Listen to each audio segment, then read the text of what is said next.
So we're getting towards the end of April, and with all of the rumors currently swarming right now about events from Microsoft and Sony for their new systems, possibly starting as early as next month in May, we're pretty much looking for any information we can get about the PlayStation 5 now, since we know so much about the Series X. Seriously, we've had teardowns for the thing already, right? And we haven't even seen games yet necessarily in gameplay with full-blown reveals from Microsoft's bigger studios. But Sony's been extremely quiet for the PlayStation 5. We don't even know what the thing looks like yet. So when a patent has now come out that shows possibly their idea for how to cool the thing inside, and it being such a weird design, it's getting people talking right now. And I wanted to go over this because I honestly, it's kind of making my head spin a little bit, because it is such an interesting idea and design for it when it comes to the console space.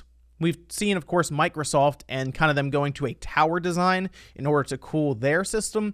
Sony, from what I can tell right now, is going to be sticking with a rectangular, smaller box, and this kind of shows that that's the direction they're really going towards here. But the way that they're thinking about doing it is it's very, very different than anything I've seen. And I'm going to talk to you a little bit about that here today as we go over the image from the patent and a lot of the information I've collected. It's quite a read to go through all of it and attempt to understand it, because of course they're trying to explain it in more like legal terms and everything, you know, skating through patents and all of this stuff.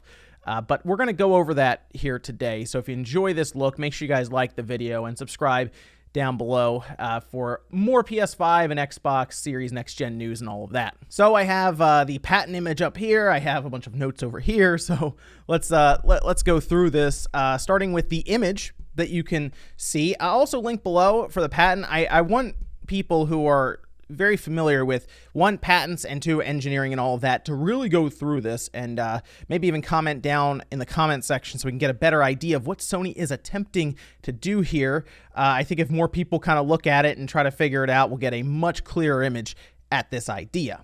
So this is the patent image. Of course, right away, it's pretty obvious where the heatsink is. This is the orientation they're going for. Obviously, the orientation of the lettering and the numbers kind of give that away, but it's also described as the heatsink being on the underside of the circuit board. Okay, we've seen this sort of happen at times where the motherboard will be flipped literally upside down in order to get that same effect. So like the PS4, I remember having that like kind of be like upside down. The PS3 board, it's been like that for a little while now, and the reason they'll try to put the heatsink on the bottom is to try to free up the area on top. Now, we've seen Microsoft, for example, deal with having to work around where parts are, like the 360. They had to have the GPU like almost flat with a bar coming up and a heatsink next to the CPU heatsink that was this big tower, so they could just fit the DVD drive in there. And in fact, with the description that Sony uses in the patent, it says a heatsink is disposed on a lower surface of a circuit board. The circuit board has through holes that penetrate the circuit board in an area where an integrated circuit apparatus is disposed. And they even mention this structure allows for disposition of a component different from the heatsink on the same side as the integrated circuit apparatus, thus ensuring a higher degree of freedom in a component layout. So looking at this image here, based on the description, 9 is described to pretty much be everything else.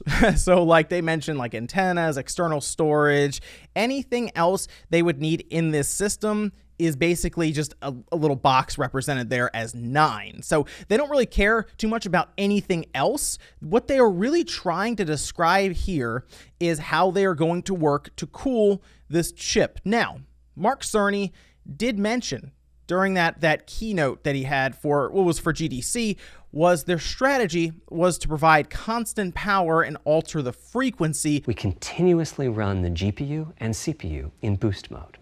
We supply a generous amount of electrical power and then increase the frequency of GPU and CPU until they reach the capabilities of the system's cooling solution. It's a completely different paradigm. Rather than running at constant frequency and letting power vary based on the workload, we run at essentially constant power and let the frequency vary based on the workload. We then tackled the engineering challenge of a cost-effective and high-performance cooling solution designed for that specific power level. In some ways, it becomes a simpler problem because there are no more unknowns. There's no need to guess what power consumption the worst-case game might have. As for the details of the cooling solution, we're saving them for our teardown. The idea here is they don't really have to guess at what they have to cool. They have basically the roof figured out with constant power, and they have to just be able to figure out how to cool that consistently. And that's where this comes in. So, looking at this patent here, yes, the heatsink is on the bottom, right? So they're going to put this board, it's going to fit into the shell, the heatsink at the bottom. They'll probably have like a blower fan in the front that'll push air down through the heatsink fins out the back. It's something we've seen plenty of times. The PS3, for example, the PS3 Slim does something just like that, where the air will be pushed down and through the back. Microsoft's Xbox One X does that, where the air comes out the back. Think of pretty much any system where the air comes out of the back, minus like the Xbox 360, where they had the fans in the back and it just ripped the air out. It wasn't necessarily a blower fan. It was a pull system that would pull air out of the back. That's usually how we've seen this, right? So the heatsink at the bottom, the whole thing will fit in, and then at the top here, we have our chip. And this is where things get strange, I will say. Now, obviously, we just mentioned that the heat pipes appear to be going through the board. That's where you can see 11. It's right here, 11. And that's being pointed out as a way for heat to be moved from the chip down through the board, through these heat pipes, to the heatsink, and then inevitably have air blown through that heatsink and then out of the back, right? So normally, you would have the heatsink plastered right on top. So you have the die, you have some sort of thermal compound, you might have a heat spreader like we've seen with CPUs, and then you end up eventually running into your heatsink, but it all points towards the bottom of the heatsink, right? So if you have your die, it's basically going to be pointing that direction towards where the heatsink is, or at least a path to that heatsink. And that gets us to how Sony would work to do that if the heatsink is on one side of the motherboard and then the chip is on the opposite side completely. Now, the reason they would go with this surely is to save space. If you are, of course, putting the board, then the heatsink, then the components, you end up with a pretty tall device just because you're trying to stack all that stuff, right? I think what I'm seeing here is they're certainly working in the direction of we want a slim box, or at least as slim as you can get it. I mean, maybe they can make it like an Xbox One X type box where it's that slim. That would be pretty impressive, I think, and it would go along with what Sony tries to do, which is make a sleek device that would go along with their Sony TVs, right? That's okay, or Sony sound systems. They want it to all kind of fit together because they, of course, sell a ton of stuff for your entertainment center.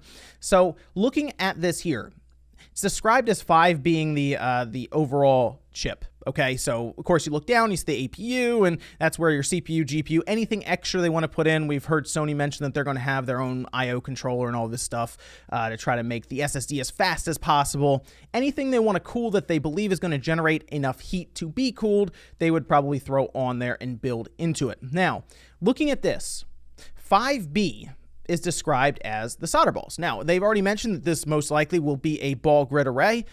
Yep, that's what we would expect. Like, if you look at any of the best example, any of those videos that Microsoft will do where they are showing like the Xbox One X off, or even the Series X, and you see the bottom of the chip come in, but you see all those little circles underneath, those are solder balls, and it makes it easier in manufacturing to attach the chip down, but still have several different lines of communication for the board to that chip. And it's something that people in repair fields have dealt with, where you have to melt the solder balls to remove the chip successfully without ripping any pads off the board.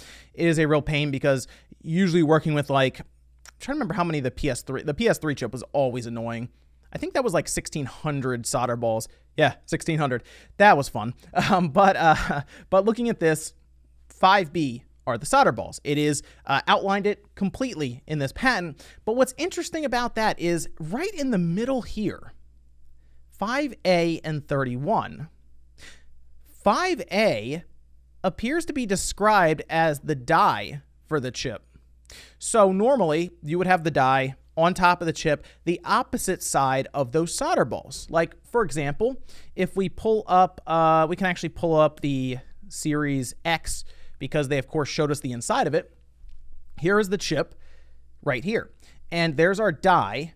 On the other side of this, in order to connect it to the board, are solder balls. Just like we saw there in that figure 5B, those would be on the opposite side of the die because the die, of course, is facing the bottom of the heatsink. In Sony's case, they appear, anyway, according to this patent, with an idea to be flipping that around and having the die underneath. Now, why would they be doing that? Well, according to the patent, and it is mentioned, they might be soldering this die straight to the heatsink. That would be very interesting. Now, the reason for that, I think, is that they would be able to eliminate a variable which would end up being the thermal compound or grease. We've seen over time, it will cake up, it will build up, it will end up drying out, and it does not give the same conduction that you would expect from more fresh paste, right? So if they eliminate that, solder it down to that heat pad, that would be 31 as is described. So 5A is described as the large surface that would have heat actually dissipate to something like the heatsink. 31 is described as pretty much anything ranging from solder straight up, a thermal pad, or thermal grease. I believe if they are going to be putting it on the same side as those solder balls, they would just solder it down because there's, like, why wouldn't you? If you're that, like, you're not going to be removing it either way, then it wouldn't make sense not to just solder it down and give a connection that is significantly more reliable. Now, I do want to point out that the heatsink is mentioned to be held down with screws, and it's also mentioned that they could be using some sort of thermal pad or compound on that side. Now, that's still something they could go with so that disassembly is still possible and the heatsink can be removed, because if they solder the heatsink down to the board, then that's going to be a whole thing. If something happens to that heatsink, or you never know, right? So I do think the heatsink will just be screwed in and will have some sort of thermal compound on it, and that there will be these line of heat pipes essentially going through the board, soldered to the bottom of the APU, according to this, which would then be where the die is.